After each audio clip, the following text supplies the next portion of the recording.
হ্যাঁ বন্ধুরা, ভাবছেন কিভাবে প্রতিস্থাপন করেছি? একদম নর্মালভাবে। আমি টিউবার নিয়ে এসেছিলাম গত 2 বছর আগে।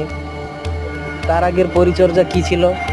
বড় বাথটব নিয়ে এসেছিলাম, তাতে নিচে কিছু জৈব সার দিয়েছিলাম।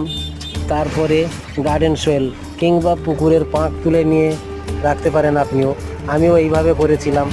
কিছুদিন মাটিটা তৈরি হয়ে যাওয়ার পরে ওই টিউবারটিকে ওই মাটিতে পুঁতে দিই। তারপরে তার থেকে 20-25 দিন 1 মাসের মধ্যে গাছ বড় হয়ে যায় এবং তার থেকে আমি ফুল পাই। এইভাবে চলতে থাকে। মাঝে মধ্যে সুফলা 5 থেকে 7 গ্রাম একটি কাগজের পুঁটলি করে মাঝখানে দিয়ে দিই। এইভাবে চলতে থাকে আমার বাগানের পদ্ম গাছ, পদ্ম ফুল একের পর এক ফুটতেই আছে। ফোটা যা শুরু হয়েছে, শেষ আমি দেখতে পাইনি।